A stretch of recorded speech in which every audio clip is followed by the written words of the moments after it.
Hey, welcome to the new meta episode 113.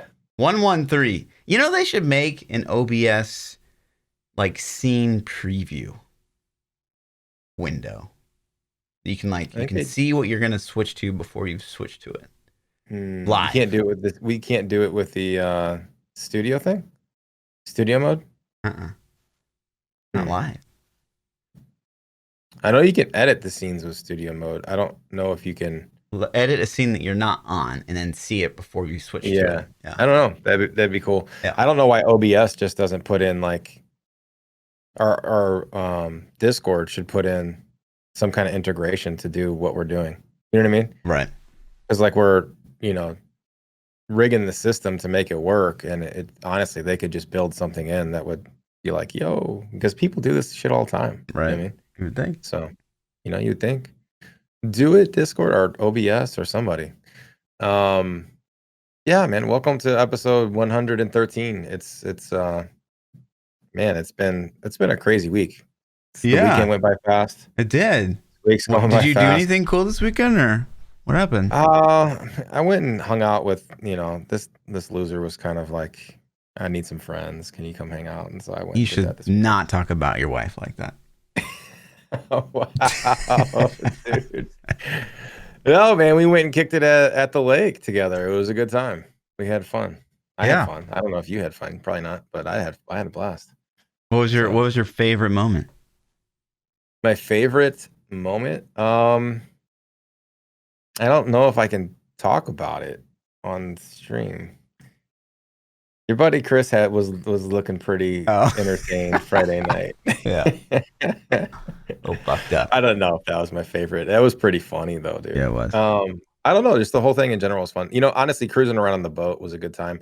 There was the when we went out and we're riding around on the sunset. That was pretty dope. Yeah, that was a good time. So playing cards and shit. Mm-hmm. I had fun. What about you? What was your favorite moment? Gosh, just all the shit talking your wife does on you was just precious. Yeah. She does talk a lot of shit, does she not? She does. So, yeah, pretty good. It's like learned a whole bunch of things. Yeah. Huh? So I learned a whole bunch of things. You learned a bunch of things. But I don't even remember asking. Really. Really? She's just voluntarily talking to you? What did I miss these things, or was I present? No, I remember she was telling the story, and none of us could understand her because she was just laughing so hard. Oh yeah, Jesus Christ, man, that was pretty funny. That was pretty funny. Not really.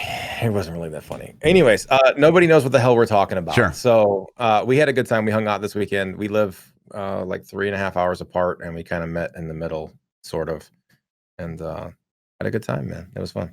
Do it again. I left my pillow there. Did you get it? Could your pillow be like any larger and more like just space consuming? Thank you. It is so awesome. It is the best pillow. Love having stuff. So much. I miss it so much already, and I bought it's kind of expensive, to be honest with you. And so I was gonna buy another one. And I'm like, damn, this thing is fucking expensive. So I'm like, let me try this little bit cheaper one. So I bought a little bit of a cheaper one, and I already don't like it as much. I'm like, this sucks, man. So, I could just ship it. I mean, whatever. Just ship your pants? Just ship the stupid pillow because it's massive. You're like, I don't fucking I don't even have room for it. Like in my linen closet, it's like half of a shelf. You might, I might just let you pitch it. We'll see. We'll talk about it. Let's get into the poll. Last week. So last week, this one, we asked, does botting still discourage you from playing Diablo 3, or have you become numb to it? This is a brand new topic. We've never talked about this before. So I'm kind of curious about the results. No, there's a small ban wave last week, and so anytime that kind of happens, it gets brought up again. Because there are still people flooding into Diablo 3. I still think regularly that are rediscovering the game or playing the game for the first time, or they're being recommended the game by certain websites. We're going to talk about later. Sure. And there's still people discovering that this is a thing, just in general. There's so many people that comment on YouTube like week after week, like I had no idea, blah blah blah. So Not that You know, we're trying to I saw, expose, but people will run into it eventually. I saw my first hacker in Fall Guys today. Why? Hacker and Fall Why? Guys? Yeah, he was literally like flying. I'm sorry, He what? was he was literally flying. Like Flying. his Like he would hover in the air and literally just fly around like creative mode on Fortnite or something. so he could just Or like fly to Minecraft. the finish Or- line. Yeah. Wow. How does that How? even I don't even know. Anyways. I was like, what? You know what? He ended up losing somehow too. I don't know how. He He's didn't probably even trying to win. fuck with people. I don't know. But yeah, so the poll, I think, I don't even give a shit anymore. That's my vote. What about you? I mean, it pisses me off, but I don't care. I'm like, I've accepted the fact it's never going to change. So, Yeah, I mean, here's the thing. I've accepted it. Obviously, I've accepted it, but it still absolutely drives me crazy. So for me to be like, I don't care at all would be a lie. So Yeah. I'll still say, yes, it's literally the worst. Because I could go on my rant again about how stupid it is. I can like too. you're such I a can't. piece of garbage. But anyways. It's just not going to change. Yeah. Wow. 77% of the vote says I don't even care anymore. And 24% of the vote says it's literally the worst. That sucks, man. Like We've all just given up hope. I think we have. You know, I feel kind of crushed when they were like, what did they say exactly? Something like Their time's coming. No, Yeah. it still haunts me. I wake up. I'm like, when? Yeah, and it's like when? Like, why would you? Somebody must have fed the person that told us that a line of smoke, because I don't think that they would say that without it meaning something, and it didn't. It was like, I don't know, man. It gets me. Yeah. So what do we got? What do we got for this week? Next week, we spam it in chat super quick. Didn't have. Oh, no, not that. No. Solid 10 out of 10. Nice. So next season, we'll talk about some like little tidbits of news we've heard in just a second. But what's more important to you for next season? Season 23, right? 22? 23? 2022. Yep. 22. What's more important to you for next season? Doesn't even know. One, an impactful seasonal theme, or two, meaningful legendary / set changes. Mm-hmm. I know how this one's gonna work. Okay. I can predict this one already. We're not gonna talk about it though. No. I predict the opposite. You predict. Yeah. What do you think about that? I think that's probably pretty accurate. Yeah. But jumping into the biggest piece of news for Diablo 3, guys. Hold on. The biggest piece of news is the Patreon. No. This is bigger. This is bigger than the Patreon, P. Okay, tell me. Tell me about this. Listen. Okay. Goblin Pack. Wow. Holy shit. This console player has... oh my God. Can I guess the upvotes? Can I guess the upvotes? Go for it. Yes. All right.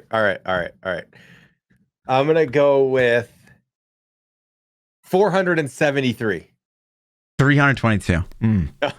Oh, man. What a slacker. That must have been a shitty goblin. Right? It was. Maybe they let some go. Maybe there wasn't enough colors of goblins.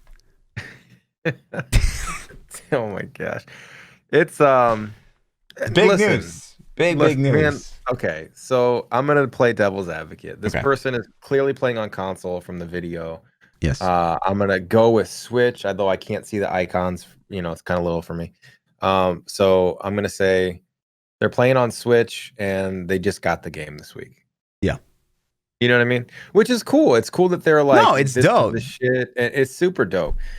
The thing that bothers me, like, this is cool, and I don't have any problem with this post at all. Honestly, I think it's really cool this person's posting shit on Reddit. But the thing that bothers me is that like every decent post on Reddit is like downvoted into oblivion, and then these fucking posts are upvoted to like 500, 600, 700 votes. Yeah. But you'll have somebody actually post like, yo, here are some proposed changes for Demon Hunter or something. And people are like, fuck you. downvote. Like that's Right. literally the comments they get. Fuck you, and they downvote them, and I'm just like, what is going on with this shit? It doesn't make any But sense yeah, to me. you upvote the goblin fucking things. Yeah. So I don't know. That's kind of like where I come from, like my point of view. Yeah, I agree. I mean, I understand, like, wow, you're playing Diablo 3 for the first time, you run into a goblin pack. It's exciting, right? It's crazy. Like, it's just chaos. But, like, for the people of Reddit to continually upvote these things, it is kind of an anomaly. And it still, to date, blows my mind. Because, week after week, we check Reddit pretty regularly to, find topics or see what news or what people are talking about. And, every once in a while we're like, oh, wow, like there's a post. It's like 400 upvotes. Like, what could this be? And it's always goblin pack. 90% of the time it's a goblin pack. So it's like, oh, sweet. Something to talk about. Oh, God damn it. Here we go again. Right. Yeah. It's like, oh, people are hot on this topic. What is it? Oh, I found a goblin shrine. What is this? It's just mind blowing, but it's hilarious at the same time. It is funny, and the funny part though is literally I'll every now and then I'll read these posts, and they're like, "Man, check out what if we did this change to this ability for Barb or like this one for Demon Hunter," and people literally are like, "Fuck you," and then they downvote the post, and I'm like, "What? Like, dude, why?" Well, first of all, P, if you're making a suggestion, it's probably like, whirlwind, make it spin. I'm not saying mine. Right I'm not even, like, dude, listen, I learned my lesson. I don't think I've posted on Reddit in like a year because I'm like, okay, like I get it, man. But yeah, it would be a whirlwind for sure. Did you see how well received the Gears of Dreadlands? I refuse to call it the Gear set is. Sure, people love it. Sure, it's whirlwind, man. Yeah, like I got my finger on the pulse. Let's just make Hellbats or Hellbats. Yeah, dude. Whirlwind. Let's make Bone Storm. You know what? Let's make it hold right click to have the Bone Storm up. Let's make your character spin while we're at it. And could you make Bone Storm bigger though too? Yeah, why not? It needs to be at least 75% of the screen. Yeah, and then Wizards. What are they gonna spin? Frost Nova, new Frost Nova skill. Boom. Okay. Wow. Right. Wow. Yeah. Guys, Blizzard, if you're listening, just hire P. Obviously, he's the future. I got it. No, we got 2 whirlwinds, man. We're good. Strafe and whirlwind's enough. Fine. Or maybe whirlwind was enough, and the new set is clearly silly. It wasn't enough because the new one's better. So we already had a spin DH set. Anyways, I'm just prodding you, man. It's too easy. It's too easy. But yeah. Okay, so back to the second biggest news. Right. Yeah, the Patreon. You guys, if you want to hear our pre-talks, there's links in the description. If you're live, maybe somebody could spam the command because I don't know. Is it Patreon? I don't know. But just spam it, please. Mods that do Fluff's job for them. And then, check it out, man. We post our pre-shows go up every week. You can hear all the toxicity that, listen, you guys think Fluff's bad live. I'm telling you. The shit that comes out of this guy's mouth. I know. It's crazy. I don't even believe myself. Crazy. Yeah. And then also there's a couple spots on there for some guest appearances on the podcast. I mean, interesting. So check it out. In other news. Yes. I found this one to be pretty interesting. And this is something we've seen pop up kind of week after week. Is like, so this particular post is like, how old is your character when you realize you could hit enter for salvaging legendaries? Which, if you guys don't know, you can hit enter instead of like confirming the click every time. And you salvage like 100% faster. I get asked this every day. Yeah, it's crazy to me. And it just made me think of like, man, Diablo 3 really does do a pretty bad job of kind of giving the player really basic like information they need, like elective mode. How many times have we heard that question over the course of Diablo 3's like, how did you get your skills set up where they are? Yeah. And numlocking, like if I had known, like I didn't even know numlocking was a thing, like probably all the way until ROS. I don't even know if that's a feature though. Yeah, I know, I get it, but yeah. So like that one, I understand. Like quality of life things promote, but yeah. The enter thing I get asked all the time. People are like, how do you instantly salvage items? Because after you do it for 8 years, you're so fast at it that you don't even, the screen hardly even pops up. And I'm just like, oh, you just literally slide your left hand over to the enter key, and then it's just like click enter, click enter. And they're like, oh, thanks. Yeah. You could do that. Could you imagine clicking the enter, like actually clicking the OK button every single time you salvage? Wow, Yikes. that would suck. But they don't teach you that. You know how I discovered it on accident? When I discovered it is because I was trying to chat with somebody. I was trying to like chat with the party at the same time as I was salvaging items. And so I had the salvage screen up and I pressed enter to like send a message and it got rid of it. And I was like, oh my God. And I tried it again and it worked. And I was like, oh shit, this is a thing. And then I was so excited. I'm telling everybody, my, all my friends, like, yeah, you could press enter when you salvage that. Mm-hmm. So or yeah, some other ones like elective mode, obviously. Elective mode's the big one. I don't know why that's even in existence. It should just be that way from default. Totally. There's force move, binding force move to something. That's a big deal. Binding force move is a pro strat. I think if you haven't been using force move and you learn to start using it, you're gonna like think this is the worst thing ever. And I bet after you used it for 2 weeks straight, you could not go back without it. How did I ever do It fucks me up when I switch games that don't have it. Like Lost Ark, for example, makes you left click to move, but left click, or I think I flipped their keys and settings, but left click doesn't actually attack usually though. It's like force move that's just stuck on left click, but it still interacts sometimes. And then they have a totally separate interact button on top of an attack button. Like it's such a weird system. And that is one thing that Diablo does really well. PoE also is kind of funky with that. They won't let you bind. Like I was able to bind force move, but you can't unblind. What is a PoE? PoE does something weird. I can't remember what it is with that. You have to put force move on your bar in order to bind it to something else. Yeah, you got to lose a keybind. Yeah, which is like what the awful. Fuck? Yeah. And you know what else PoE doesn't do is they don't let you bind scroll wheel. Really? I think PoE doesn't let you bind scroll wheel. News to me. I don't use scroll wheel. Camera. You don't use scroll wheel ever for your keybinds? Oh, only in Apex, actually. Really? Yeah. I don't see that. I don't use it in Apex. That's funny. For PoE, like it's such scroll wheel is such a spammable key. You know what I mean? You can just just hit it. I mean, Lost Ark also it suffers from this. Honestly, any game I think besides Wolfenstein, I think that Wolfenstein was the only one that did it okay, where you could bind it to a key like space. Like I use spacebar, and but Lost Ark, I have to end up adjusting my keyboard so like I have like a profile for Lost Ark. So I just like hit F1 and it goes to like making my spacebar equal left click, which is great 90% of the time. But sometimes like I'll click over into my quest log and like I'll accidentally bring up a quest, or like maybe I'll like hit something in my inventory on accident and like drag it and try to destroy it or something like that. It's really, really obnoxious. Yeah, or you bind like spacebar to something else and then you're trying to type a message to somebody. Yeah. And it's like, it doesn't work. So it's just silly to me that it's 2020 and we can't bind any game key to whatever. Like, what does it matter to the devs if we bind force move to a different key? I don't understand like the point, of making it stay.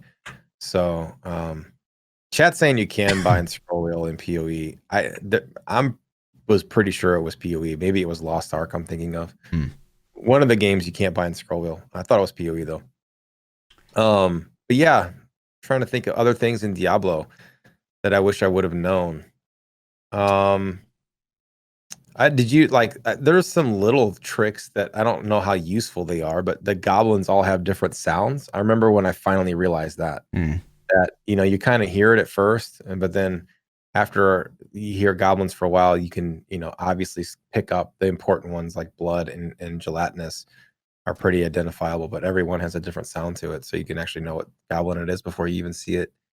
Probably the white recipe is one of the things that goes under the radar too, that people are always asking about, like buying whites from a vendor and then converting your veileds to get more whites instead of fishing for a battlefield or something like that. Yeah, conversion's really good, and the vendors will sell white items if you cycle enough instead of going there too. You can also just straight buy them. from a vendor, which kind of sucks, but Right. it's doable. I don't know. It's weird, man. If you put a list together, I'm sure you could just fill this list out for days. But on the spot, I'm not really sure. Yeah, I mean, honestly, the thing that still drives me crazy to this day in Diablo 3, and they like continue to repeat some of these mistakes, is like Echoing Fury. Recently got that overhaul. I say recently, like in the past year, but like you don't know what it does by looking at the item. Yeah, you like have to go to a website.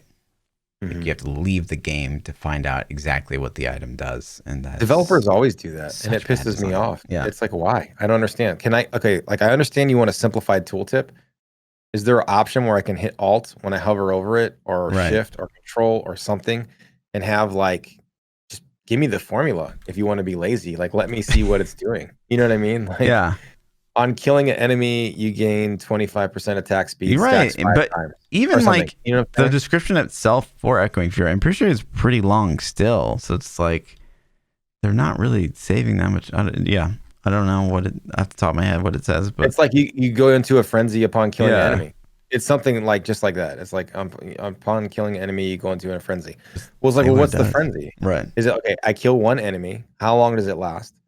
Doesn't tell you. How fast is the like what's the frenzy do? I'm assuming it's attack speed, which it is. But like how much attack speed? Right. No idea. Yeah, it's annoying for sure. But yeah, like just little stuff like that adds up. And then another post that I saw, and this has been a pretty hot topic lately because I don't know what it is. I think Mr. Llama and Riker recently had a conversation around Diablo 2 and Diablo 3. And so recently for me, I'm getting a lot of, kind of Diablo 2 big time fanboys that have been coming in the chat and like wanting to talk about how Diablo 2 is like the greatest game of all time and blah, blah, blah. And it seems like historically, if you're not someone that's in the Diablo 3 directory very often, it's pretty frowned upon to like Diablo 3 as a game in the gaming community, which is really bizarre. It's kind of your fault. Kind of my fault. Uh-huh. How's that? The booze. Oh, that was Diablo 3? Remind me what that was for. You made it cool to hate Diablo. No, that was the thing way before me, bro. No, I don't know, man. I'm just playing. I'm just joking. It's okay. Don't hate fun. But yeah, it is, like, especially in the Path of Exile directory, it is kind of like Diablo 3 Megalol or Diablo Megalol 3. It's pretty frequent, and same thing in Diablo 2 directory. Like you'll see that quite a bit too. There is a lot of hate among games, and that's like the Diablo 3 PoE battle, hatred battle, supremacy battle has always kind of been there. Like there's always been this like, Diablo 3 PoE rivalry thing. And sure. I've never felt like it was justified. I'm like, dude, you can like both games. I don't understand why you can only play one and have to shit on the other. But the Diablo 2 shit has become super real lately. And it's been like Diablo 2 is such a better game and you should play Diablo 2 and Diablo 3 is shit and all this. And I'm like, I disagree. Like listen, I played Diablo 2 20 something years ago. A couple times I played through the campaign, probably twice, if I think. And so I'm not a huge Diablo 2 expert by any means. I don't even really remember the game that well, but I can't play it in 2020. Like I look at the graphics, I just can't get over that. The gameplay loop is like farm the same bosses. Like, I mean, you've played it a lot more and more recently than I have. Sure. How is it justified to say that it's such a better game than Diablo 3? Well, here's how I rationalize it to the people that keep coming in to the stream recently. And for whatever reason, this debate has been resparked. If you ask me, at the end of the day, Diablo 2, for its time, was a massively better game than Diablo 3 was for its time. But if you look at both games, I still stand by the fact that Diablo 3 is a better game overall. For its time, it is not even close. Diablo 3, set the bar, Diablo 2 set the bar. It basically just redefined gaming. Like it's a masterpiece for its time. Diablo 3 is not anywhere close to that. Right. when people are shitting on it, like I'm comparing game to game, and I'm like, you can't. It's not a better Right. game. You know what I mean? Yeah. Like, you could redo Diablo 2 in probably like a couple months. I think that's a testament to like Yeah. how crazy It's like is Pong. Diablo 2 at this Pong point. was a fucking crazy game Right. in 1972 or whatever the fuck it came out. I don't know. It's probably 78, but that doesn't mean Pong is better than like fucking Super Mario. You Yeah. know what I mean? Like it's not. I don't know, man. I'm the same. I think you can make the argument that PoE is better than Diablo because I think they're more, apples to apples than Diablo 2. But the Diablo 2 hate is real on Diablo 3, and the Yeah. Diablo 3 hate in general is just real. Like Mhm. I genuinely, I used to always get people that would come and stream and be like, "Dead game. This game sucks." Blah blah blah. Like that's always been a thing. But like after a while, I used to be like, "Kiss my ass," the game's still good. Now it's kind of to the point where like, yeah, it's starting to get to that point a little bit. Like it feels like they have more ammunition, but you just, I don't know, man. You can't. It's I'm interesting to trying. hear both like arguments, right? So you get the Diablo 2 guys to come in and they hate on D3 because they wanted it to be that like genre defining game that Diablo 2 was for its time, and it didn't measure up. It's still a better game, but it didn't measure up to like, wow, blowing people's minds and stuff. And especially if you only played vanilla and never came back for ROS, right? Like, ugh. Yeah, for sure. And then the PoE crowd is, they're like, wow, I'm playing this game where like the amount of content we get is just like insane. And then I look at Diablo 3 and it's like, oh, it's still risk and greater risk. Okay. Like that's what I remember when I left like 3 years ago. So it's like you get kind of a mix of opinions, both obviously on the negative spectrum. But I mean, it does suck. Well, at the end of the day, people are salty about what Diablo 3 could have been. And I think we all agree on that point. It's like we wanted more out of Diablo 3. That's obvious. But I think Diablo 3 is still the ARPG. Diablo franchise is still the ARPG franchise. Everybody knows what Diablo is. Like, I don't think I've bumped into anybody who's remotely interested in gaming. And you're like, hey, have you heard of Diablo? Like, because people are always like, oh, what do you stream? And they find out, like, oh, do you stream? And they find out I'm streaming. Yeah, I stream Diablo. Oh, cool. Like, I know what that is, or I used to play that, or I have a buddy that used to play that. It's like there's a couple games that everybody knows of. Fortnite, everybody's heard of Fortnite at this point. Call of Duty, everybody's heard of Call of Duty. And then like you can usually most people have heard of Diablo. You know what I mean? I would agree with that like maybe 6-7 years ago, but I mean I don't feel like many people know what Diablo is anymore. Honestly, I that's come maybe up so much. Young kids, Not even young younger kids. Yeah, like just people that I've met recently. They're just like, oh, cool, what game do you stream? Like they know what Twitch is. They're familiar with what streaming is. And I'm like, oh, Diablo, and they're like, what is that? And I'm just like, wow, okay, Really? yeah. Yeah, I don't think I've ever had anybody not know what Diablo is that's asked me about streaming so far. So that's interesting. But it's the thing, like it's still the ARPG IP. I think if they fuck Diablo 4 up really bad, it could be, pretty bad. I think there would be room for a new franchise to slip in and be like the king. But Diablo is still the king. It's still the name. It's still the Nike, you know what I mean, of ARPGs or Cadillac or whatever brand you want to use. Like it's still got that prestige. it still has it. It still has that weight just behind the name alone. Like we haven't got a new Jordan shoe in a long time, but people still love Jordan. You know what I mean? Like right, exactly. You know what I mean? Yeah. So, something else could step in and steal that though. If 4 is not what we want it to be. But PoE 2 could definitely, if Diablo 4 is a bad game and PoE 2 is, I mean, it's guaranteed to be a good game. I think it's going to gain a lot more momentum. I still think it's going to take a couple Diablos for flopping Diablos for the Diablo name to really die out. Unfortunately, I wouldn't say that Diablo 3 is a flop, but we're going to say what didn't live up to expectations is what we'll say. We'll say it doesn't live up. Say Diablo Immortal doesn't live up, which I mean, like to say it lives up, like let's be real, it's still a Diablo title. Like we still expect it to be the best mobile experience that you could possibly have. Even though it's a mobile experience, I still expect it to be pristine AAA, right? So if it fails or falls short and it's just like this is a complete joke, and then Diablo 4 comes out and it's a joke. I think that's could be pretty bad.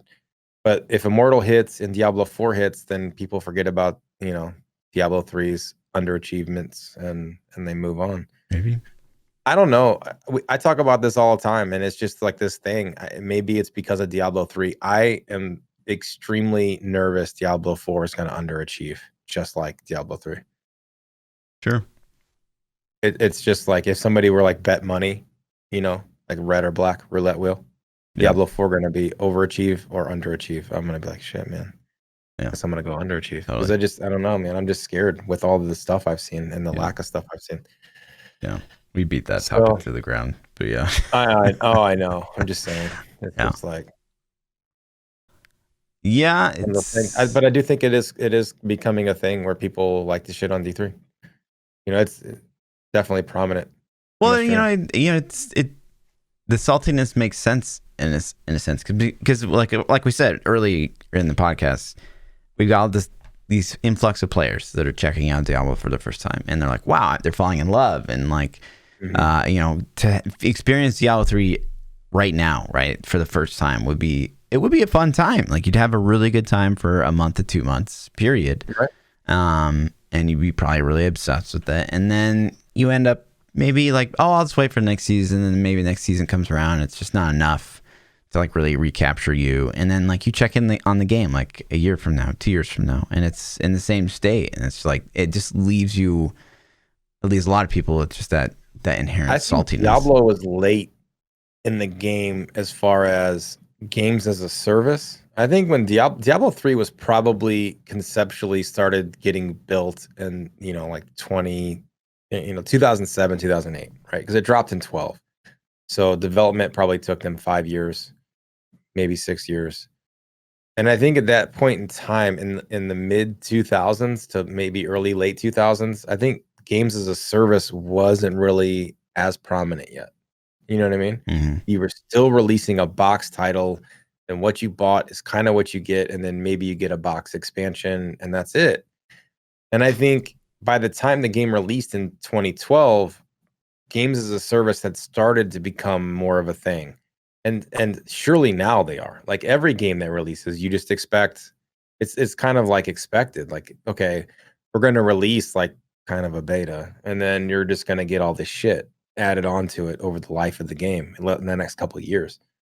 And so I think Diablo kind of fell victim to that changing of game philosophy, so to say. Yeah. From the time it was developed until the time it released. So I think that's a positive thing, because I don't think D4 is going to fall in that category. I think it's going to be completely designed as a serviceable game from the ground up. Yeah. You know what I mean? So it's just content, man. What game, like I said, what we talk about this all the time, what game pumps out content besides PoE? Like this, like Fortnite. Yeah. That's it. You know what I mean? Yeah. It's like, think about all these massive games, man. Like, none of them have the content that people want. Like, any game that I've played that I'm into doesn't. Like, I like Division, that doesn't get content. I like Destiny, doesn't get content. Apex, people bitch about content and changes in Apex. Like, name any game. I mean, there is no game where people don't complain about not enough content. And I know as consumers, we're going to chew it up and spit it out super fast. But PoE is the only one where people don't bitch about content. So. Yeah. Final Fantasy 14 pumps out content? Do they pump out content? I know they have a lot of content, but I didn't know they still pumped out content. Interesting. I don't know. That would be interesting, especially as an MMO, because that's, But it does look like it's from 2005, so. Oh my gosh. And then the actual news here, and I didn't put this on the schedule because I just grabbed it right before. But if you scroll down Adam's Twitter, and we're talking about Adam, the CM for Diablo, if you guys didn't know, Pez Radar. If you go past his, washboard apps, underneath that he replies to, basically someone just tweeted at him, what's next for Diablo 3 after this? Did you guys say large balance patch? Anything you can say? And Adam straight up says, next season will be a rebalancing of pretty much all sets to get them up to speed with higher rifts. Poggers. That's a Big promise, my man. That is fucking huge. I wonder if somebody hates him right now. Probably so. But that's a huge thing, man. That's a huge piece of news. I don't. Do you want to bring him up? Like, I don't know. Yeah, I mean it's tricky with like for some I think, Sets well, are okay, so wow, high. that's amazing, right? Like so, Yeah. you know, the sets that I immediately think of that like need some love, you know, you could look at obviously the new Necro set, obviously needs more juice. If you're not going to rehash it, you just give more damage. Natalia, you could just give it more damage. Firebirds. Yeah, Firebirds, I don't know, you could just give it more damage and that would solve anything, but then there's sets that I look at like that, like for Firebirds, for Rathma, for Trag'Oul, you know, like those sets, even if you buffed their damage, would still be bad, like probably overall. So I'm very curious to see, maybe is this next season going to be focusing mostly on like upping the damage of the sets that like work and everything is like kind of polished. Like I mean, Juliana's could just use a damage buff, right? Like it's a fine set. It's just falling behind. Whereas, you know, something like Trag'Oul, where it's like it's never really been good. Yeah, that's kind of the question: is bringing the sets up, adding damage numbers to them, or is it complete redesigns for some of the really crappy ones? You know? Yeah, that's the big question. Yeah, you know, like I hope it's a redesign. Although that seems like that's a huge work, undertaking right? for one season. But I don't know if they could get all of them in one season. I hope that I don't hope that. I hope that they would focus more, laser in on some of the sets that are super underperforming and like really either redesign or get them balanced and then maybe touch the other ones a little bit, but let's not, shoot our whole money shot and win one season, one balance patch, unless they got some other big plans. I kind of like the cadence that they used to do, especially in the earlier seasons where the meta was shifting every season. And so it's like, what got changed? And I say meta, I'm like flavor of the month or flavor of the season. But classes got changed and tweaked and balanced, it seems like in the early seasons. And it's like, oh, this season I'm going to play this because it got juiced up. And it's kind of what we're doing now. But I want to see them like touch some of those really old crappy sets that haven't been used in a long time and like maybe even redesign them. Like Firebirds is a prime example. I think the Firebird set really isn't that fun in general. Yeah. Like even if you added damage modifiers to it, I just don't think it's a good design. And it's Right. like let's just redo it. Let's make it cool. And like you've always said, Trag'Oul's. Like Trag'Oul's and Rathma, yeah. If yeah, you just buff Rathma right now, like, oh my god. let's just What's the redo them. point? Right, yeah. Let's make them good. Let's Yep. let's try to think of some ideas to make them fun and But then you had like you run into another problem with the Necro. Obviously, I could go on about the Necro all day, but like, you know, Necro sets in general, they're just behind. How could you ever catch up Necro sets Necros to just fucked in LOD? general because the weapons are too powerful. Like Necros are just so inherently skewed because their weapons are too good. Therefore, their sets have to be shitty. Because if you make the sets good and the weapons are that good, shit's blown up.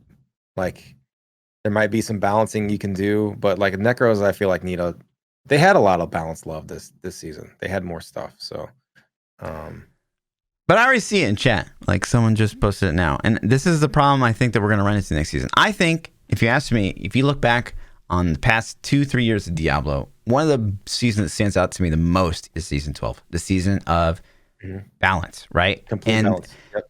I'm sure you remember that patch. It was flooded with people being like, oh my God, 10,000 damage buff, Omega lol. Like, you know, all these flood of Reddit posts on the PoE forums, like, oh, you know, we got all this content and look at Diablo 3, like, you know, doubling the damage, Omega lol. But like, it's so important to the game to, you know, give players a lot of ways to play the game. Obviously, changing the sets and bringing the dead sets kind of up to speed. Obviously, that's going to change the meta, which is a positive. We talk about, you know, time and time again. If you're not changing what we're doing in the game, the very least you can do is change how we play the game every season. Yeah. So that's big. It's huge. So that's kind of the problem, I think, though, is that we're still doing the same stuff. I mean, sure, you got to think November 2018 was the first BlizzCon that we went to. That was the Immortal announcement. That was almost 2 years ago. And at that point, we had run a year of season 12. So season 12 was like almost 3 years ago now. And that was the last really big balance change that we've had. Mm-hmm. But we're still doing the same shit. We're still just doing greater rifts. And so even if they get the really good balance patch like they did in season 12, I still don't know if it would keep me pulled in as long as it did for season 12. But I do think, I agree, that's the best thing they can do. I don't think they're ever going to give us new in-game content. I don't know how they could, unless they, just Corruption. resurrect the dev team and just, get people going. But the balance is all we have, man. Shifting the meta and then balancing things out is all the game's got to give to us right now, Yeah, and I think it's I think of all the things you could do, right? And we talked about this before too, but of all the things you could do for season 22, the next season, a balance patch is the best play, 100%. Because we're introducing all the new sets as the Haydrig's gift, so we want to make sure that those are working and they're fun to play, and people get hyped up over that. But just a balance patch in general just brings so many different ways to play the game, and hopefully with that, maybe we see a couple at least legendary reworks. They're really going to spice things up. I'm okay with some nerfs too. Like they have this philosophy of never nerfing in Diablo 3. And that's how we got to the point we're at now, is because nothing ever gets nerfed. It's always bring up. And it's like, we need to bring everything down. Yeah. You know what I mean? Yeah. Like balance it, but balance it way down. Like I think they're trying to balance at 130. Maybe they should start balancing at 110 or 100. Yeah, they're balancing at like a 130 on a non-season like 4K or something. Like that doesn't even make sense. Okay, fine. So just balance everything on a 4K non-season 100, and then like let's go. Let's restart a little bit. Totally. You know what I mean? You got to think that we say this time and time again, but you got to think that reducing the GR level we can do is only going to improve the game, not only from a functionality and performance perspective, because obviously going higher is killing the servers, and speed farming these 150s is killing the servers. So obviously nerfing everything, bringing everything back would obviously help a lot in that department. But two, like there's no chase, doing 150s, farming 150s season after season is just silly. There's no push. Like, oh, the highest in season 11 was, a 138 4-man. Like, that's cool. And I think if they put a developer blog out with the patch notes that said, hey, season 22 balance patch, we're going to rebalance everything. We're trying to get all the sets performing in a very equal 1 to 2 greater rift level, blah, blah, blah.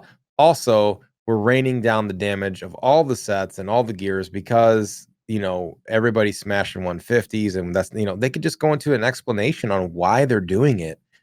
I don't think anybody's even going to get pissed off. I really think that they'll probably get more praise than pissed off posts. I agree. And they could just completely drop us 50 GRs. Totally. And I don't think anybody's going to get pissed.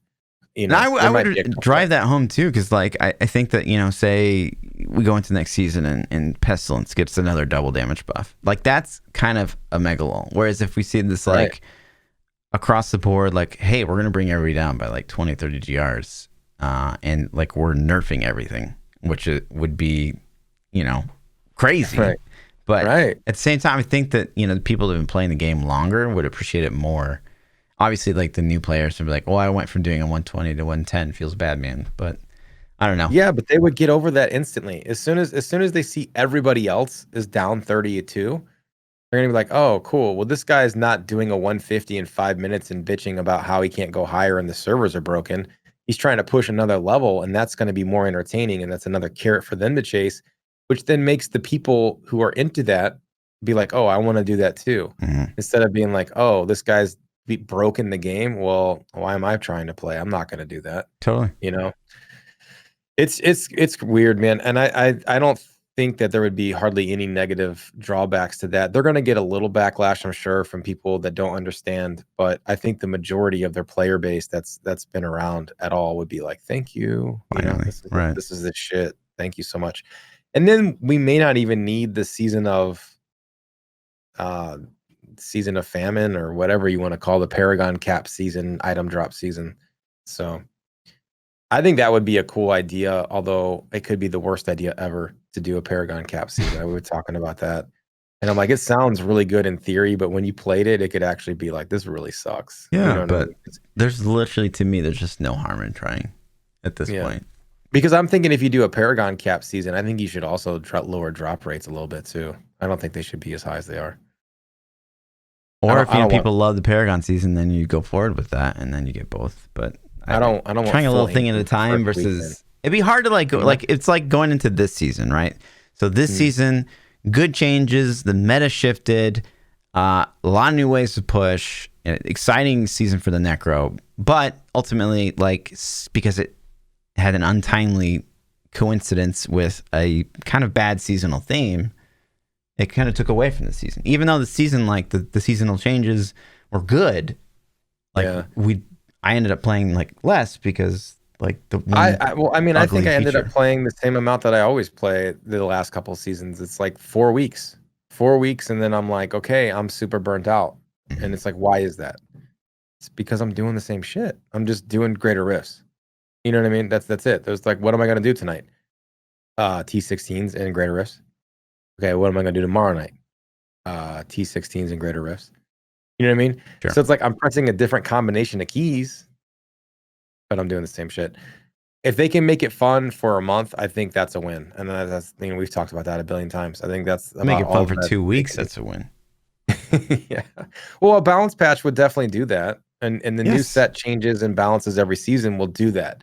You can get 3 to 4 weeks out of a season if you balance it and change metas and change what we play and the sets we play. And they can definitely achieve that. But power creep's got to get reset, and it's got to be okay to reset it once a year, every 3 or 4 seasons. As shit creeps up, then just be like, boom, we're going to drop everything back down a little bit. We're getting too high, you know. As soon as somebody hits a 150 in the season that's not exploited, like, okay, we're at that reset cycle again. So, you know. Yeah. Do it up. But speaking of an influx this players. Funny. Yeah, I was cruising IGN. I frequent IGN every now and then just to keep my pulse on the gaming scene. And IGN had this article, and it's like top 25 PC games to play right now. And if you go down this list, you're looking at the games. Number 20 on this list is Diablo 3. And I'm like, really? I don't, of all the games out there that you could play, I would agree. All the games. Of course, I would agree. Yes. Timeless. Diablo 3 is on top 20. There's no other ARPG on this list. I looked. There was no PoE on this list. Oh, really? There was no nothing. And that was the only ARPG. I mean, I scrolled through it pretty quick, but I don't think there's any other ARPG. Of these games.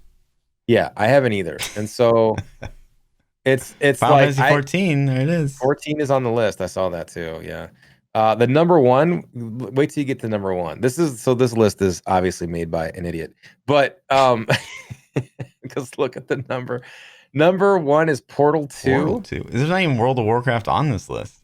Yeah, this guy. Interesting. So I'm just joking. This is probably somebody's cousin. Don't hate me. Horizon Zero Dawn's on the list, and I think that's a good choice too. There's a couple good ones on there, but I just thought this funny. Like, so this is kind of goes back to the whole point we were talking about, where Diablo 3 constantly has these new players and people posting these Reddit posts about, hey, I found a Goblin pack. This is the shit. It's because of stuff like this. Like IGN is out there saying like, hey, Diablo 3 is a great game. You should play it. And I guess, there's still always new people trying the game. Totally. So, and and this is something I get hit with a lot. Like, so this season in particular, there was a lot of new builds for the Necro, and that was a really positive thing. Obviously, new build videos did really well, surprisingly well, for like kind of how kind of dead the game's become, at least on, from like a viewership perspective and a Twitch perspective. Right. So that always continues to blow my mind of like, there's still so many people like coming to the game for the first time, or like, ooh, they saw one. Lord Fluffy posted a new Necro guide, like, oh yeah, it's time to go back and play Diablo 3. Like, and It's that's pretty $20 cool. on the PlayStation Store right now too, which I Diablo think 3. is yeah, Diablo 3. I don't know if it's on sale on Switch or Switch stuff never goes on sale. I don't know if it's on sale on Switch or Xbox or any of that, but I think I don't know if it's Blizzard that sets those sale prices, or I don't know what kind of special arrangements, how the monetization works with the online stores and all that, but there does seem to constantly be this rotation of sales on Diablo 3. It's like on sale on PC for a little bit, then it'll go on sale on PlayStation, then it'll go on sale on Xbox. So they kind of keep rotating those sales through to, I think, entice new players. But um, I think Switch has helped a lot. The problem I have is like they did all that work to put the game out on Switch, and it feels like they kind of just abandoned it. It's like, here's Diablo 3 on Switch. All right, console, you're not getting much love though. You know, like Whoa, console what do needs you mean? like console needs some love, man. Like the Twister set is still like the thing on console because of the way console mechanics work. Hmm. The Death Breath mechanic, or not Death Breath, I'm sorry, the Nephilim Glory. Is that what those little orbs are Yep. called? I can't even remember. It's been so long. The Nephilim Glory is still a thing. Like, I don't understand why that's a thing, because it's such a horrible mechanic. It makes the game feel clunky. And they put it out on Switch, and then there's like instantly people cheating leaderboards with like legendary gems and like every single socket on every piece of gear, and like triple socketed legendary rings, and just all this weird shit and hacks and things that they just never seem to get fixed. Like, Mm. it's there every single season. You can log in and check leaderboards, and it's like the guy's doing a 150 solo in like 45 seconds because he's Paragon 10 Kabillion with triple I socketed. wonder, like, as someone who like solely plays console, or maybe that's like your only exposure to gaming, like how much of that is kind of accepted? Because like I don't know of a lot of console games that don't get like just beat into the ground as far as like exploiting and stuff goes. Yeah. I see. I don't. It's weird because console seems to be like exploitable like that. Like, you can hack jewelry, or you can do weird things that you can't do on PC. But then console doesn't have the blatant hackers in game live. Like, if I were gonna play a competitive shooter game, I think I would have a more fair competition if I were playing on console. Like, let's say, example, I'll use like Fortnite for an example. I think there's more aimbots and cheat and hackers on PC than there are on PlayStation. You know what I mean? I mean, I guess, but at the same time, like I came from the console Halo generation, and it was the worst. Like, I mean, it's hard to imagine a state of the game that was worse than like the Halo 2, Halo 3 days of cheating. Yeah, I think it's different, at least a little bit now with I think the current gen. I could be wrong because I'm not really in the scene, but I don't think hacked consoles for PS4 and Xbox One are a thing that go online. I think if you hack them, then you're keeping them in offline mode primarily. And if you start connecting with the constant software updates that we have these days, I don't think that they can keep them online, but without getting banned. So I don't know. I'd be interested to see statistics on cheating on console versus PC, but um, I feel like I'd have a more fair shakedown on console than I would on PC, at least. But maybe I'm wrong. Hmm. I don't know. Okay. But I do agree. I do agree with your original Xbox One, the original, not Xbox One, but the OG Xbox and the OG, PlayStation 1 and 2. Oh, those were hell. Those were so hacked. I have a modded Xbox from the original days that I still have. I mean, it's fucking crazy. I didn't hack any online games with it, but I know you could break into the OS instantly. I mean, it was, they shredded that thing. So I bet it was pretty crazy. Right on. But Non-Diablo 3 news. yeah, Nothing really going on with Pee Wee. We know that next week they plan on unveiling the new league, which we're told is, quote, big budget by Chris Wilson. So should be a lot to expect there if he says something like that. what did he say again? Say that one more time. Big budget. The big What's budget big budget? league. The new This league. next league is Hmm. big budget. Yep. What does that mean? What does that Big. mean, Chris? The hell does that mean? Yeah. What'd you spend the budget on? Right. Was it guys to do live action role playing on a stage? I hope so. More Einhar. Yeah. But yeah, so that should hit, and they made a kind of a confirmation post this week or today, really, that says, okay, yeah, we're on schedule. So next Tuesday, UI. this podcast, we'll be talking about the new patch because it should hit before the podcast starts, right before the podcast starts, which is always disorienting, but we'll get through it. So yeah, that's obviously super good news. I'm still a little surprised we haven't heard anything about PTR for Diablo 3, obviously, because those two should line up. I kind of expected that. Don't want them to line up, but they are. Get it right. So if not today, then maybe next week. Yeah, maybe. In other kind of big news, Amazon Games basically entered a publishing agreement with Smilegate. And so if you guys have been following the podcast for a while, you'll know that Smilegate is the Korean company that makes Lost Ark. And so what this deal exactly means isn't totally clear, but we just know that they're going to work towards bringing basically a game to NA next year is all we really know from this deal. We don't know, like, okay, Amazon Games is going to give an influx to cash to Smilegate, and maybe that's going to make Lost Ark a better game for NA, or we don't know anything that's going down. We can hope and we can theorize, and of course, 1,000 people enter my stream every day and say, oh yeah, now it's confirmed for NA. But again, it's definitely not confirmed. This is the thing. Like, so I'm going to talk about that for a second, because that's what people keep telling me. Oh, did you hear the news? Lost Ark's confirmed for NA. And I'm like, no, it's not.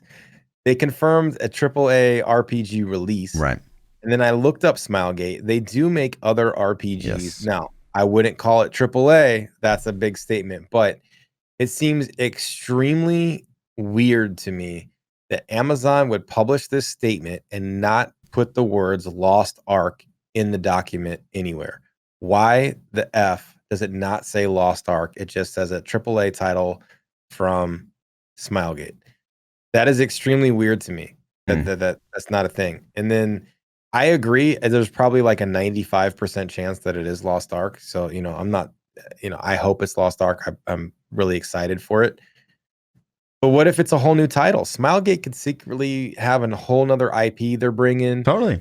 They could, maybe they didn't say the word Lost Ark because they are afraid people are going to Google it and start playing the Russian version or the Korean version or the Japanese version. Or be turned off by the Korean or Japanese version. Yeah, because of the monetization scheme is going to be completely different for NA, and people are going to say it's pay to win and shit on the game before it comes out. They could be renaming it to like, Prime Arc instead of Lost Ark, and they didn't want to say that or something. Yeah. There's a million reasons why, but I do think it's extremely weird. A daily quest is to order something from Amazon Prime. Right? Yeah, right.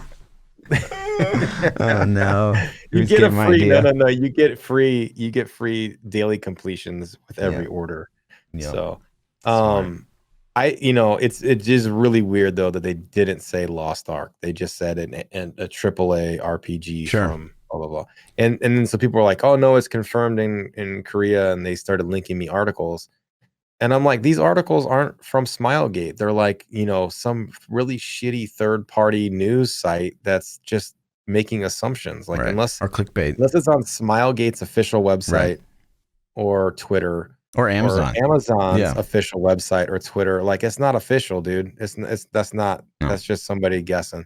Yeah. So but like to go down that rabbit hole. So say Amazon does provide Smilegate with some capital, and they can kind of morph Lost Ark into maybe a title that I think NA will like more, because we've talked about time and time again is there's a lot of things that NA would really like about Lost Ark, but ultimately I just feel like Lost Ark will end up being like a very niche. The people that love it really love it, like a Path of Exile in the Twitch directory. Like the people that love it absolutely love it. It's a great game for the people that are seeking that. I agree 100%. So hopefully this could potentially mean like, okay, maybe we can shift this game to being more of an NA type audience and type market, obviously changing the cash shop completely. But if it came over just how it is, I would be excited. And I agree 100%. It would not be the success that it could be. if Yeah. it came over just like it is. Right. If they morph it into anything better, then goddamn. You know what I mean? Like Sure. that's just gonna be icing on the cake because it's still gonna be fun.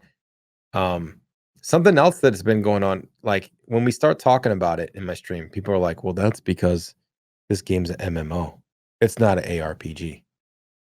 And I'm like, "God damn, that fuels me." Because I'm like, it's not it's a MMO ARPG, but it is definitely an ARPG. People are like, no, it's MMO. This is like World of Warcraft. You can't compare it to Diablo or PoE or any of these games. And I'm like, yeah, you can. This is an ARPG. It's an isometric ARPG that just happens to have stolen a shitload of MMO concepts and implemented them, in my opinion, pretty damn well into the ARPG genre. Like I feel like Diablo 4 is going to do. Sure. I feel like Diablo 4 is going to steal a lot. Or I don't know if it's going to be steal, but it's going to play conceptually a lot like Lost Ark, you know? Yeah. And then It's a weird line to cross because it is, looking at it, it's like, oh, wow, you're playing like a cooler Diablo. But then, obviously, once you dig into the game, it is, I would 100% agree with that sentiment that it is way more of an MMO than it could ever be an ARPG. And in a negative sense, in that regard, too, we talked about in the past of time gates and all the daily stuff that MMOs come with that just like are just gross to me. But yeah, and the other thing I kind of look at from this deal is like maybe, Smilegate's a very talented company. There's zero question about that to me at this point. They have some engineers that obviously have pushed the boundaries of netcode and what's it's possible. everything, dude. Yeah. I mean, goddamn, they killed it from a coding standpoint. They killed it from a character design standpoint. From like they have some interesting ass scenery, like the way that everything about the game is phenomenal. Now, whether you like the Eastern art style or not, like they're seen, like you go from one area to another, and it's just like this shit looks cool, man. Yeah. It's awesome. They nailed every aspect of the game. The only thing I think they screwed up on is the horse animation. I don't know why the horse animation looks so shitty. It's like its feet don't move at the speed of the horse, and it bugs me a lot. It's like just have the horse walk a little slower, or you know what I mean? Everything else about the game I feel is really nice, except for the mounting. Completely disagree. I wouldn't say everything else about the game is nice at all, but there's so many things that No. Like they're the ship thing's bad too, but they nailed not just the ship thing, so many things. the time gates, the cash. No. I mean, there's so many things that are bad. Those are like end game monetization. Like that's the monetization thing. The end game is clearly set up in a scheme to get you to earn money. Even if it wasn't, it'd still be like a bad system. And here's, it kind of gets into the next subject is, so season 2 is on the horizon for Russia. It should hit in November. It's currently live in Korea. And so we're kind of getting like some feedback from like the very devout Lost Ark community, the very small percentage of players that still have an account on Korea because like I was banned immediately, basically. So non-streamers, non-creators, basically, we're kind of getting feedback there. And at first, we heard about all the season 2. It's like, oh my God, this everything's being rehauled in season 2, and it's gonna be so great, and it's gonna be such a better game, and the systems are gonna be so much better. Oh my God. And now that honeymoon phase is like seemingly completely worn off, and people are like, oh, wait a minute. Like, this is just more of the same. And in fact, I've heard people say that there's actually even less to do now than there originally was. Like, they're just taking stuff out or limiting your options of like how much rewards you can get for doing different things. And so it's like now you just kind of like pick what you like and you just do that. And there's no benefit to like doing the other things too. So it sounds actually pretty bad. I mean, obviously we won't know ourselves until November, but yeah, I mean, I don't know. I don't know what to expect from this. So season 2 seemed to have like a lot of promise, but now like the more that we're learning about it is like, oh no, like it's more of the same. Yeah. So. It would suck. I haven't dug deep into season 2 yet because it's not like I'm playing on the Russian servers and it's still months away.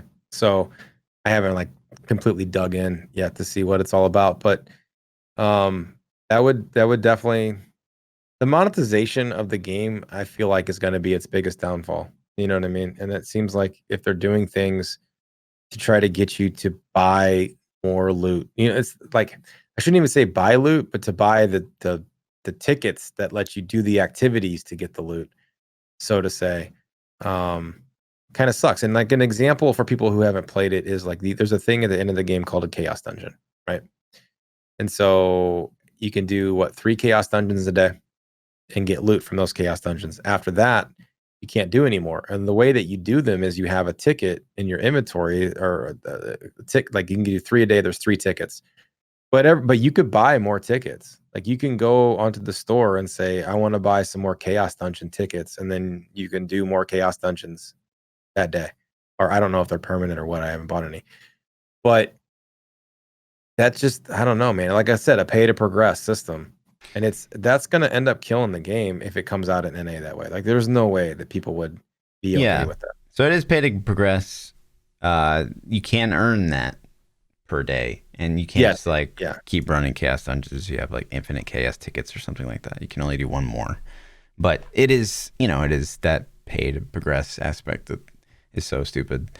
But yeah, I mean, obviously that would be a huge downfall. But I mean, at the end of the day, if you peel back the onion, and the more that you play, I'm sure you'll kind of discover that it just has those MMO feels. And I don't know, because maybe, you are still a lover of World of Warcraft. And for me, that game is like resident sleeper. So maybe it's my disdain for that MMO gameplay loop and that formula, but yeah, I definitely think that it's an MMO. I also think it's an ARPG. So to me, it's an MMO ARPG, not just an MMO RPG. I think that, what makes it ARPG? I think the isometric, in the camera styles and the loot but that's system, just isometric. That's not necessarily. It's pretty. The loot system isn't as advanced as like, PoE's is, but it does have that same. It's more like WoW than it is PoE. I mean, I guess you could also say Diablo's like WoW too. Like you have inventory slots, gloves, helmets, shoulders, set bonuses, weapons. You know what I mean? Mm-hmm. I think it's probably more advanced than WoW. I don't know. It's just, I don't know. It's I guess the feel of the game, the isometric, the combat, the loot system, like what differentiates Diablo from WoW too? You know what I'm saying? I mean, it's not an MMO. It's an instance but ARPG. what differentiates makes it an ARPG? I mean, besides the isometric, it's the same. Get loot, get a story. Well, it's not a massive world. You don't go into town hubs. There's no interaction with other players. There's no such thing as raids. Grouping is all instance based. It's completely an ARPG. So making it where you can get other people, the MMO portion takes away the A portion, like the action RPG portion of it. I mean, but I would say until recently, they added the Yasmin, which is definitely ARPG. I don't think there is a lot to Lost Ark that makes it an ARPG. I would say it is more of an MMO. We're so used to that isometric ARPG that we think of it as an ARPG. But until they added the Yasmin, there's really no hack and slash gameplay at all that would like really quantify like an ARPG for me. But I don't know, man. I guess the speed. So you're relating like just the massive amounts of things to kill makes it more ARPG-ish, because Yasmin's just like a room full of shit. No, Yasmin doesn't it doesn't depend on anyone. So it's like it's grindable hack and slash stuff that you do by yourself. It just happens to be in an MMO. Whereas like all the other content in Lost Ark is gated behind a group. You can do some of the raids solo. I don't know how far you can solo up though before it becomes impossible. You wouldn't be able to, unless the training is something they added recently, but you wouldn't have been able to at level, fresh 280 to go in and kill the Guardian by yourself. You're not strong enough. Right. Yeah. Yeah. I don't know, man. I guess it's the isometric top down, kill things, get loot, juice your character up, look at all your skill selection. Feels very ARPG-ish to me too, versus MMOs. But it definitely is a mix of both worlds, and I like it, man. And I think I'm an MMO fan though. Like I like the grindy game, and I'm used to and don't hate on the weekly resets. I think it would be so that's kind of one of the things that I think defines Diablo as an ARPG is you can go in and grind the shit out of it as much as you want and progress your character during that play session. And in most MMOs, or at least WoW, because that's where most of my experience comes from, you are time gated. Yeah. Like you go in and you can grind that character, and if you do all the things, which is usually a lot of things, but if you do all the things, you run out of stuff to do, and then you're like, okay, I got to wait till reset. And it definitely has some resets in it, but and that's the I thing think that Diablo 4 is going to play on that though, man. I honestly feel like it may not have the weekly resets. I think it will, but I definitely think it's going to feel like Lost Ark a lot, where you're going to have the hubs and people are going to bump into each other there, and you're going to have. I wouldn't be surprised if there's raids in Diablo 4. I don't know, man. I could see people getting so pissed off if they put raids in Diablo 4, but I mean, they've already promised that everything will cool, be though. soloable, so I don't know that they could do raids unless they just go back on what they said. Right.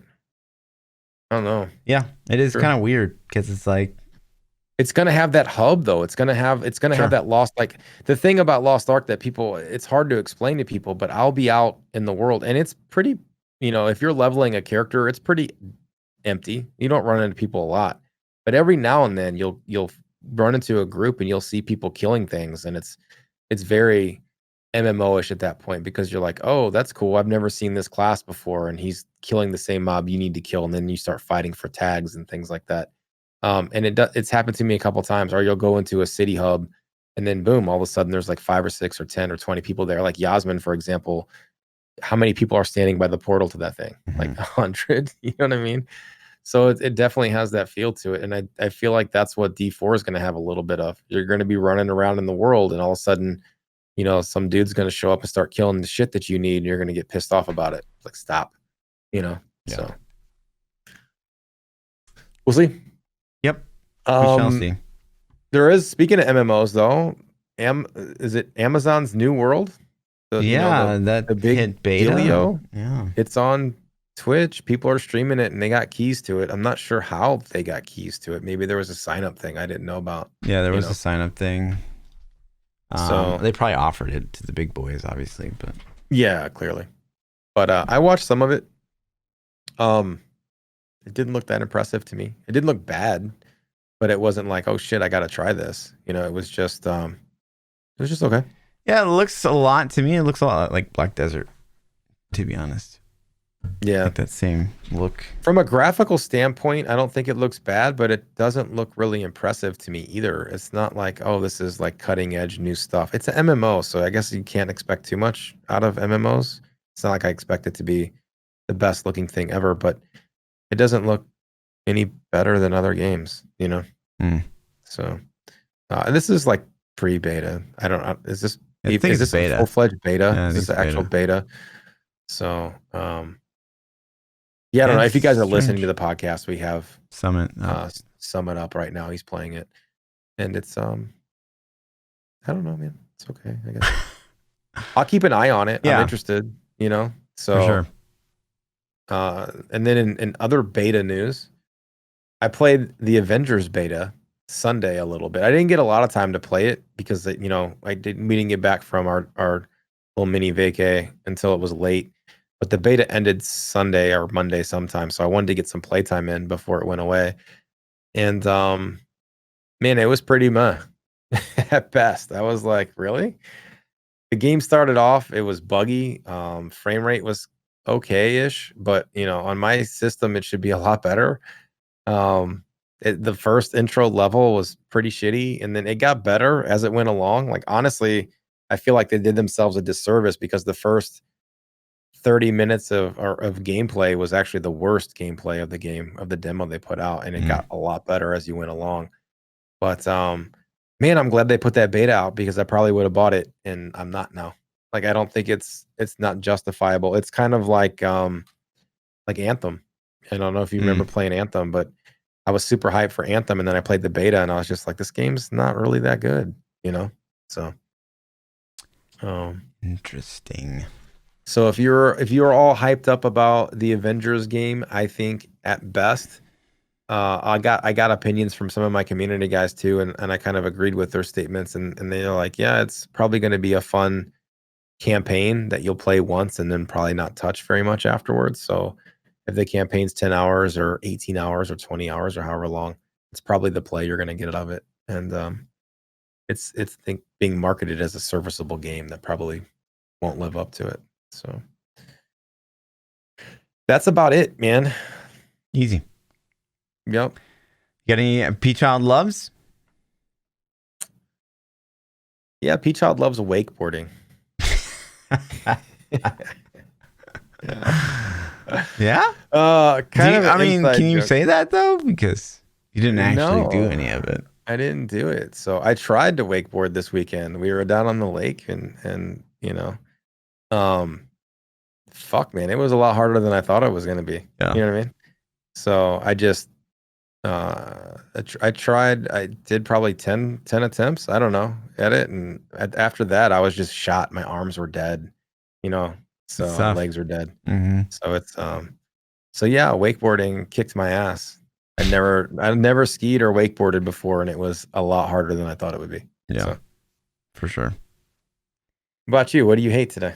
It's something I've seen pop up time and time again, in like some of our comments or just on Twitch in general, when we talk about botting, is the notion, and I'm all for like a good tinfoil hat, conspiracy theory. Don't get me wrong, okay. But there's a very popular one that we get time and time again. That's basically the bots are being funded by, like, so say, botting Diablo 3, like Diablo 3 is profiting from the bots. So they're saying that Blizzard secretly kind of owns or funds the developers of the cheating programs. Yep. And takes the revenue from them? Yes.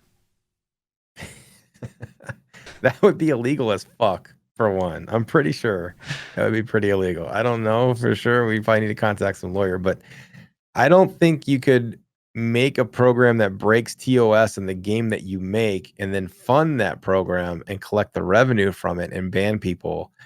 And I'm pretty sure like that'd be illegal. Sounds dirty. Yeah. And I'm pretty sure a multi-billion-dollar company wouldn't worry about the pennies that they're going to get from. Sure. Like, let's just say that their bot's super successful. What are they going to rake in? $1 million a year? Yeah, I'd be curious what, the one program does. If that, let's just say that this is like the best fucking bot ever and they're making $20 million a year on this bot. Like, that's still chump change to Activision. Sure. They're not going to get sued over that. What if we found out like Frankie's buying all of it? You know what I mean? Yeah, like that's more likely. Like that would be super likely. Oh my god! Shit. Fluff just called him out. Toxic. Man. So the devs that are coding the games secretly on the side make the bots because they understand the code, and then they're raking in double the cash. Damn, that's what we should do, Fluff. That's what we need to do, man. Good. Get paid. Make a game and then sell the bot. Just make a badass game and then we'll cheat it. Sweet. Let's hit up some Twitter questions, man. Easy. If you guys want to submit questions to the podcast, you can submit them either on Twitter at ThaPChild, at Lord__Fluffy, or in either of our Discords. The links will be in YouTube, or if you're live, you can type all the cool commands. Mods, look me up. The first question comes from Zombie Wolf. He says, will P ever get a W in Fall Guys? And will Fluff ever get it? I haven't played it much since the first night, a couple times. You could definitely get a dub if you play enough. It's just a lot of that game. I mean, I'm sure some of it's based on skill. Kind of sounds like excuses already. No, some of the skill, but it's like there is a lot of just random get screwed on that game. Like your character will get knocked over and people jump on you a whole bunch of times and you just can't get up. So, but yeah, if I play it, sure, I'll get dubs. Mm. You'll find out Thursday, right? Yeah, Thursday I'm gonna play with Lindsay, I guess. So going into a blind. Obviously, I got gamer, so wins guaranteed. Wins guaranteed. Mm-hmm. So you're guaranteeing a win Thursday? I mean, all I do is win. So how about a win where you have to rock WAP? wait, what? Wait, don't act like you gotta play the song. What do you mean? I'm Okay. playing that song on purpose. Okay. That's probably an instant DMCA. Probably. You think so? Oh yeah. Probably. Demonic Grit says, what are your guys' thoughts on the Shadowlands animated series? I don't know anything about it for reals. Like, I've seen links to it and stuff, but I guess they're making like a cartoon series for the new upcoming WoW patch and things. Cool. I mean, the more lore and stuff, the better. As Shadowlands gets closer and closer to launch, I'll watch it and get hyped up. And they did some animated shorts for Battle for Azeroth before it came out. Specifically, the one I remember is the one with Jaina taking her ship across the ocean, and it kind of gave like a little backstory into some of the things that happened in BFA.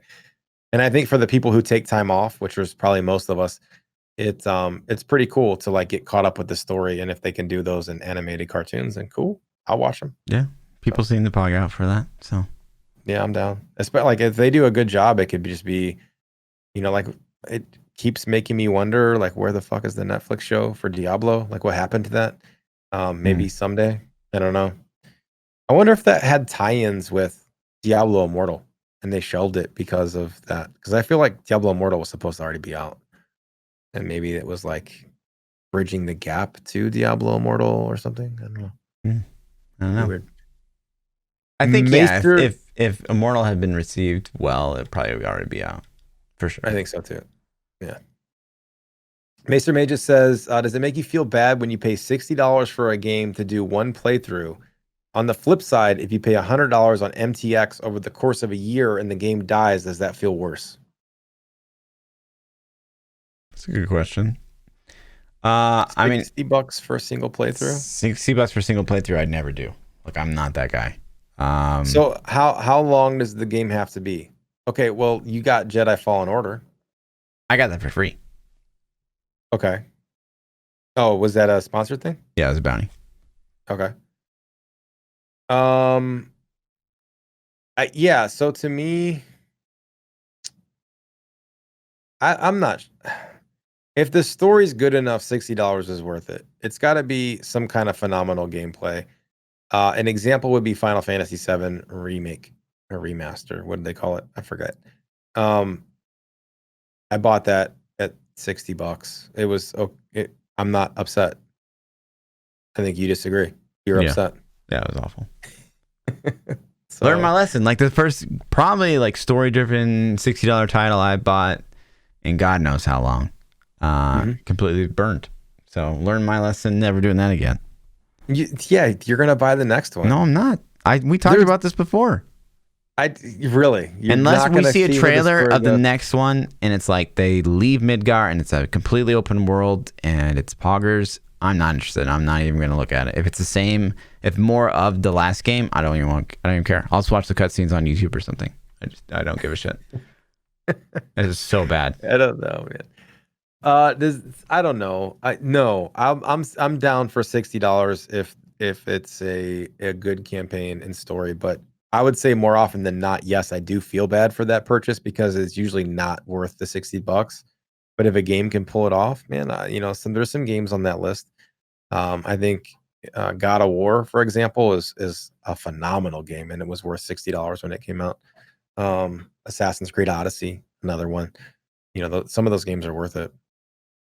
And if you spend $100 on MTX and the game dies, so when you say the game dies, does that mean that you just don't play it anymore, or does that mean they shut the servers down and you literally can't play it anymore?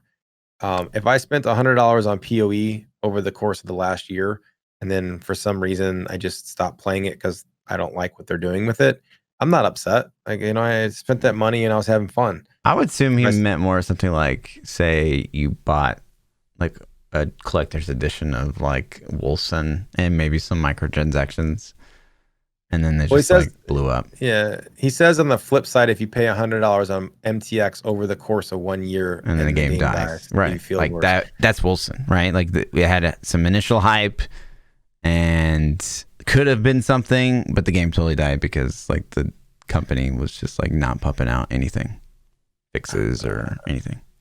Yeah. That would be a I perfect kind of example to me. regret, like, Wilson was 40 when I bought it, I think.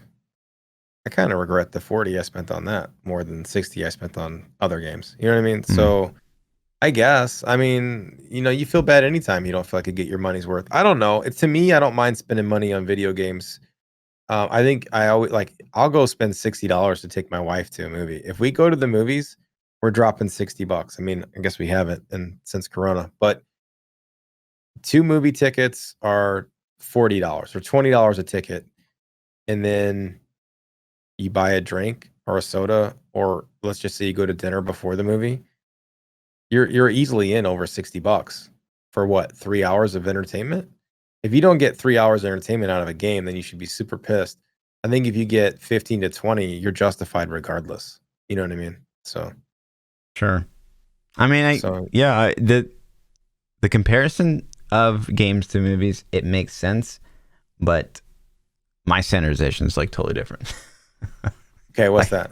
Well, I mean, we talked about it before. Like, it's just I go into games and I will invest in a game if it's a platformer and I feel like it has a future, and I don't mind that. But I'm not going to spend $60 on a title that I know I'm going to play once, even if it's like, oh my God, God of War is like the greatest game of 2019 or whatever. I don't care. Like, you're going to play through it once and that's it. Like, what's the point?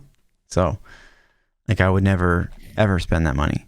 Even though I know, like, I've gone to movies and I haven't liked the movie, and I spent like at least $40 probably seeing the movie. Yeah, but all right. So Game of Thrones is a TV show that you had to have a subscription to HBO, which is usually $15. Okay, so you're paying $15 a month.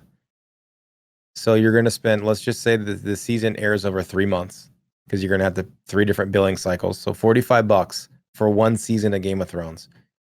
Is that worth it? Because you're only going to watch it once, especially this last season. You're not watching it again. I fucking promise that. So, well, I mean, that depends, right? So, like, you go into season 1, and is it worth it then? Like, well, there's content coming. And if you really enjoy it, well, yeah, I'd say 100% go for it. If you maybe buy in now when everything's out and it ends badly, is it a good idea? I don't know. It's up to you. But yeah, it's ultimately your choice on the money and what, how much you value the experience, I guess, So I like the single player story driven experiences. I think they're fun. And then, the counter to that is somebody like Fluff who just wants multiplayer pew pew, don't develop campaigns. Yep. So, waste of time. Yep. Onion says, does the introduction of the energy system in Lost Ark Season 2 churn you away from the game? That kind of goes back to what we were just talking about. So say, you're pretty familiar with Lost Ark at this point. So, every day you log into Lost Ark, you've got 3 Chaos Dungeons to do. You've got the 3 Guardian raids to do. You can PvP to get currency, to get more Crassium or whatever. You can do your dailies, your quests, your weeklies. You can farm shit content, ship. That's ship, by the way. And so there's all these things you can do to kind of progress your character. So the more time you play during the day does lend itself to how fast you progress. But at the same time, once you've done all those things, like, you're completely bottlenecked. So that's always been something that I didn't like about Lost Ark. But now it's like you log in and say your favorite thing to do is the Osmond, or maybe you like Chaos Dungeons. Like, you spend your energy doing those things, and then there's really no point to doing the other things. Because you can't get the loots because you're out of energy. Yes. I personally don't think that system will ever come to NA. Yeah, it's a turn off though. The energy system is a fucking mobile game concept that's been around for a long time, and I think they just found a clever way from the sounds of it to introduce it into Lost Ark. It's a huge turnoff. It depends on how much they give you, though, too. If they give you enough to let you do a lot of things that you like, then not a big deal. They give you enough to like make you really have to be like, well, I like this thing and I like that thing, and I can't do them both. That would suck. So, um, I don't think that'll come over to NA. I don't think they can monetize it the way it's monetized currently and have it be even successful at all in NA. So I don't think those systems will hit. But I mean, it's hard to say. So hope I'm wrong. The system that's currently in place has been basically they've done some minor tweaks here and there since launch. So let's assume that this season 2 doesn't hit very well. It's going to take a long time for them to change that, and we're guaranteed to get season 2 when it comes to NA. Mm-hmm. There's no way that we would get the old version of the game, right? So yeah, it's not a good sign if season 2 is pretty bad. Yeah, we'll have to see how it plays out, man. It's I don't know how they could easily tune energy numbers. They could easily tune, just even remove it all. But they really can't, because ultimately, this is the weird thing, right? Because we haven't experienced this as NA gamers, right? Games are made for us first, and then they're ported elsewhere. We've never been in this position where a game that we really want, a game that we really want to play, we have to wait on Korea to do the things, and then they're going to get it first, like months and months first, and then it's going to get ported to us. So like this is the kind of the first time we've been in that situation. So it's like it's definitely interesting. Even with an influx of cash, I would really doubt that we would get like a different version of the game than Korea. They would just keep tuning Korea, and then we would get whatever they tuned over there. Obviously, the cash shop would be different, but yeah, it's like Diablo, how they have let you buy stash space and other things in China, and they don't here. If they wanted to tweak an energy number, I don't think that would be off the realm of possible for them to be like, okay. Yeah, but the problem isn't the energy, like how much energy you get. It's the energy system in of itself. Yes, and it sucks, right? Right. But if theoretically, let's say that you can do like 6 activities with their system, and then they would say, okay, NA, you can do 30. Well, then like it still sucks, but is it as sucky if you can do damn near everything you want to do anyways? Are they going to do that? No, but like I'm saying, there's ways that they could. I would be surprised if the game's not tuned for us differently monetization wise, because I just don't think the schemes would fit. Like I don't think we would accept this energy system here. Yeah. And if really they do it, then I hope it doesn't get. What if they did it and it was fucking huge and people loved it? Like they start making that the common practice. Like I don't know, man. It would really suck to log in to Lost Ark every day, and you have 100 energy, and maybe that's 20 things, maybe that's 3 things, and you end up just doing what the most efficient thing is, right? It's obviously way more efficient to just run into the Osman and get your daily juice than it is to like wait in a queue to do a Guardian raid and potentially fail. Yeah, 100%. It'll just be meta. Like there will be like only do this, right? Which is terrible. Yeah. Like why would they ever think to do that? Like that's kind of blowing my mind. Yeah, I don't know, man. We'll see. We'll know a lot more once it hits Russia, because I don't even really pay that much attention to the Korean version. I know I should, because it's kind of like the blueprint that everybody else is going to get. Yeah. But I just, I watched the Russian one and play that and have fun. So when it hits, we'll see exactly how it plays out. 3 months. It is scary though. Yeah, 3 months away. Like right in November when everything's going to drop. So what's going to drop anymore? Just the Cyberpunk, right? Well, yeah, I guess, man. The WoW, I expect the WoW expansion to hit in November too, but I'm guessing at that. I don't know if that's really the case.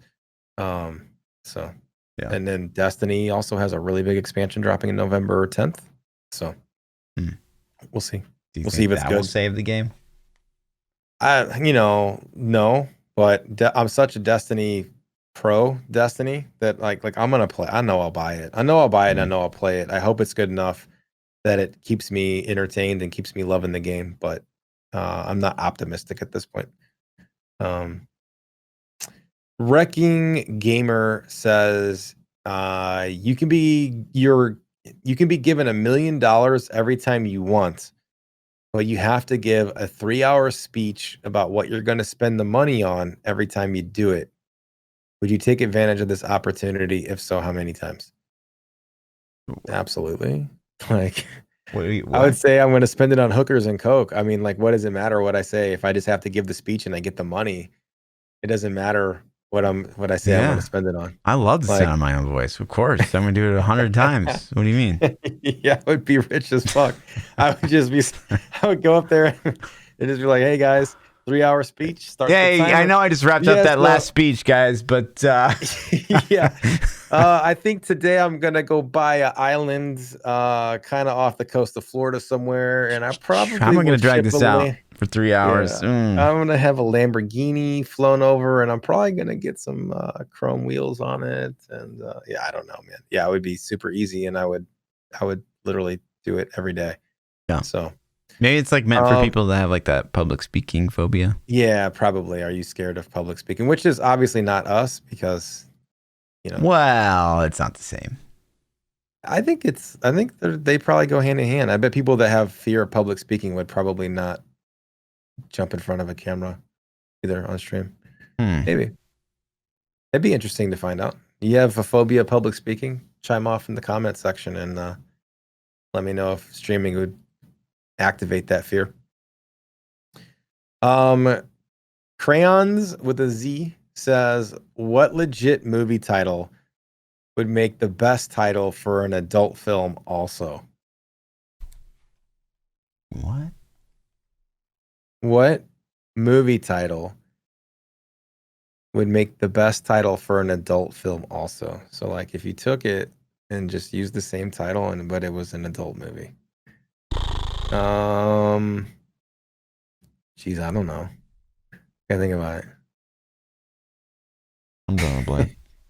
Analyze this. I don't know, man. What else could you do? Fast and Furious. Yeah, that's not bad. Smart. Yeah, I don't know. There's probably a lot. I'm trying to think.